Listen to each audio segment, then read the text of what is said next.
Welcome to the Bigger Room Podcast. I'm your host, Jill Bender.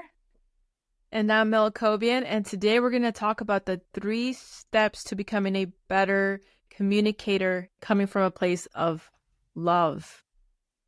But by love, we mean LUV, which stands for listen, understand, and validate. So, Jill, how important do you think communication is, whether it's in business or with your significant other? Let's talk about that. Communication is probably one of the most important things I know, especially for a relationship and even friendships, even like parents and kids. You avoid communication, people start assuming things. This is still relationship related, but people start assuming things. They are not getting what they need from you in order to make a good decision. And in business, communication absolutely is going to help you more than hinder you. Yeah, and these skills usually stem from when you're a kid. Your communication skills. So depending on how you grew up, how your parents taught you, you tend to kind of mirror the dynamics that you grew up. For example, I was thinking today, gosh, my poor parents. I love them so much, but my parents never said I'm sorry to each other in front of us growing up. And you knew this? Well, as an adult, as a married person that's been married for 10 years, I can look back and still be the one that has to give my parents relationship advice. But, as a kid, you're growing up and you don't see people saying I'm sorry to each other. That definitely had kind of an effect. I was a very quiet kid, but just having to learn what an apology meant, it means a lot to somebody. Maybe for you, you don't see it as a form of communication, but just something that important to somebody else comes from the first pillar, which is listening to what other people need so that you can communicate in their love language. So that's different for everyone. And you don't realize what your love language is for communication until, you're put in those situations where you have to figure it out. My son is actually, he tells me a lot, Mom, do you know you're really supposed to say sorry right now? Because you did this. I'm like, well, I didn't do that intentionally, but okay, yes, I'm sorry that happened. It was an accident, and so he's confused about when it's appropriate, but he definitely tells me often, Mom, do you know that most people would say this at this time, Mom? I'm like, what the hell, kid? You're 7. Are you schooling me on how I should be saying things to you?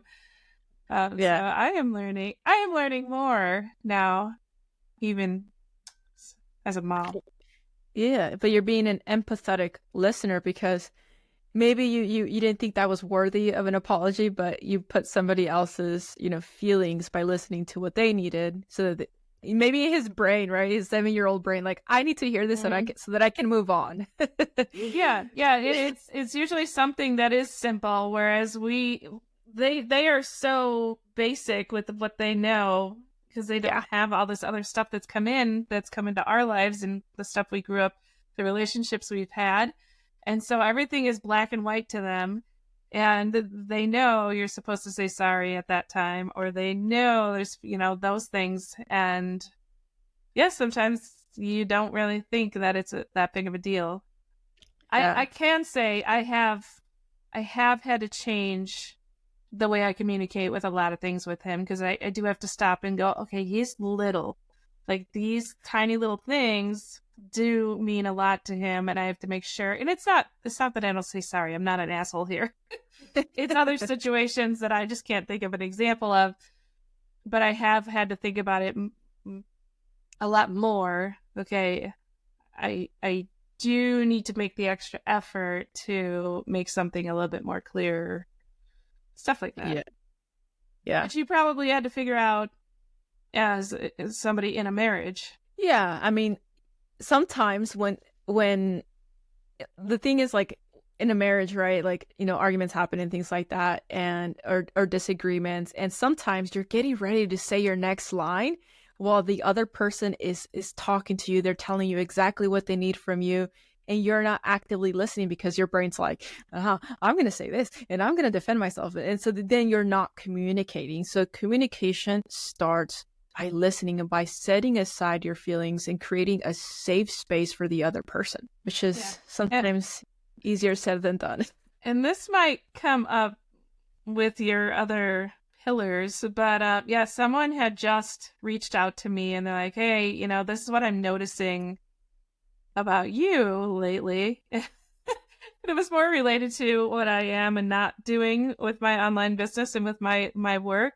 And she said, this is just what I'm observing, but I just kind of feel like you need a little bit of a kick in the ass. So here you go. And so I think our natural instinct is to immediately, our brain is going to defend. They're going to defend themselves first. That's going to be the first, like, I'm not doing that, or I don't need to fix it, or I purposely am doing what you're saying I'm doing. And so I just replied to her and I said, before I can respond, I think I do need to think about what you said, because you probably are right, but I have to make it right in my own head before I can say anything, because my initial response is to defend what you just said and to validate why I'm doing what you're saying I'm doing. So, but yeah, before I communicated, which probably when I was even a year ago, I would have been like, that's not right. It's because of this. But now I know enough to let's stop, let's think, and then we will figure out the best way to respond.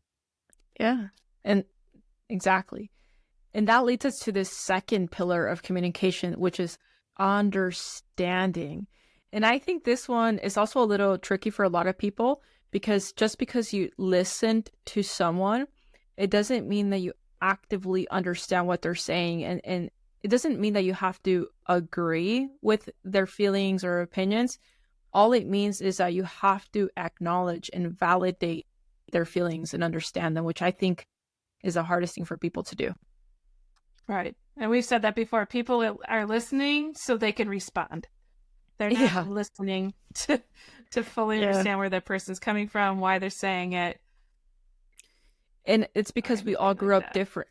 Yeah. But it's, again, like, communication isn't just like, you listen, you understand, and you validate. Like, it's not that simple. Those are three things that play a role, but it's always going to go back to, how does this person communicate, and what do I need to understand about how they communicate, so that I can just disconnect from, being reactive to the situation and just hearing them out. I also wanted to highlight that just because you listen to somebody talk and you tell them, I understand you, and then you throw in the word but that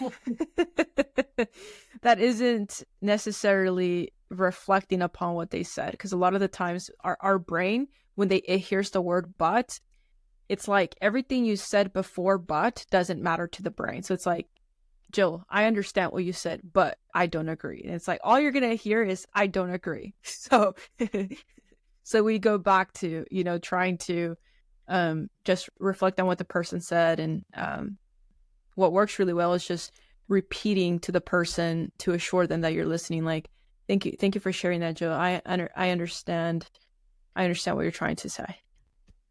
But you're gonna add, but I don't like that word.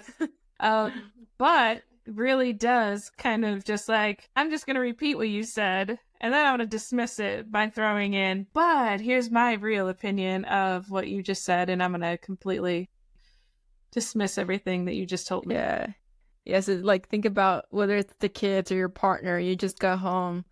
I appreciate you taking out the trash, but it's spilling all over the floor, and it's like the brain. It's like, are you thanking me? Are you trying to communicate something? So it's like, start paying attention to how many times you use the word but, and replace it with the word and that is a little bit more rewarding and more positive for the brain. So if you used your example, I appreciate that you took out the garbage and that you spilled it all over the floor. No. They'll like reverse it, and Like, so it's actually, I should probably back up. So a good way to fix the but situation is actually inverting your sentence and saying like, hey, there's like liquid spilled all over the trash, and I appreciate you taking it out. So like, it's like, hey, just, can we do better next time? Yes, no, maybe so. I could maybe get on board with that. Yeah. I actually learned that from Alex Hormozy, surprisingly. He was talking about using that. Yeah, he was talking about how you can use that against people during a set, like when you're trying to sell them. Most people, when they have an objection, right, they'll throw in the but this, but that. So trying to just kind of flip what they're saying and then replace the buts with ands has a positive effect. Yeah. And a positive is always going to go a bit further in your communication. Yeah. Yeah, which leads us to that last third pillar of the 3 steps for better communication, which is validation. What does validation mean, Jill? Validation, you're validating. Well, I would think of it as you're validating what that person's opinion is. You're validating that it is their opinion, that you hear it and understand it. Exactly. And I think a lot of people, when they validate someone, even though they feel completely against what they're saying or they just, complete disagreement, validating someone doesn't have to mean that you agree with them at all whatsoever, but it just means that you're respecting them enough to give them the room, give them the time to express their feelings. And we all perceive everything completely different because of the way we grew up. Again, we're talking about how these skills are something that literally start the moment that you're conscious when you're a kid. So, and it never stops. So the moment you start applying these 3 steps, these 3 pillars to better communication, you're going to see your relationships improve with your business partners, with your friends, with your significant other, with your kids, because they play such a critical role in learning how to communicate. And it's going to be different for everybody. Everybody's different. So Bigger Room fans, take this advice. Communication is key. It's going to help you in every aspect of your life. Listen to what people are talking about. Give them a chance and think before you respond. Give it some time. Especially if it's a bigger topic, a bigger subject that you should give it some time. Think it over. Understand where they're coming from. Validate that their opinion is their opinion. Validate that it's not you saying whatever they just said. And even if you don't agree with it, it's still their opinion. It's still what they wanted to get off their chest. And Give it some time before you jump in and start responding to it. Yeah, don't be reactive. So if you start feeling reactive with whoever it is, just remember that sometimes that person might just need a hug. So maybe if they're going on and just being emotional, trying to communicate with you, don't react to the things they're saying. Just take a step back and maybe you just ask the person, like, do you want to talk this through or do you just need a hug? Because it could really just be that simple. And just remember to continue to seek to understand the person in front of you, because if it bothers you that much, it means that you care about the person, whether that's your friend, your significant other, your kids. It's all about healing and fixing the ways to communicate so that it's always going to get better. It's always going to get better. Especially with kids. I have definitely learned this a lot with my own child, because I don't want him to be upset and I don't want him to be, we generally get along really well. And, but there's sometimes, like, we'll be on our way home from hockey and he's tired. He's had a long day. Now he just played hockey for a full hour. It's time for him to go to bed. And I could be talking to him in the car about something that we would have normally just talked about in the car, and he will freak out on me. Like, yeah, what the hell?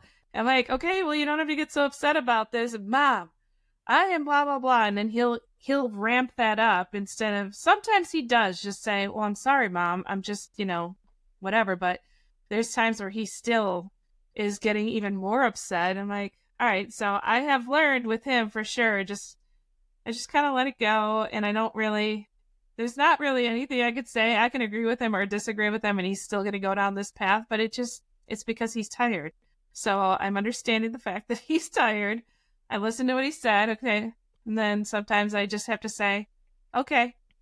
And then if we want to talk about it another day when he's not tired, then we will talk about it then. But knowing when to let it go and knowing when to step back, and it's a learning process. But communication is everything. which is why we wanted to pass on some valuable information to you guys. And I just wanted to quickly recommend a book because sometimes maybe it's a relationship with yourself that you need to strengthen. Maybe you need to learn to listen to your mind. You need to learn to understand your thoughts, and most importantly, validate your feelings. Even if you don't really understand, it's a journey.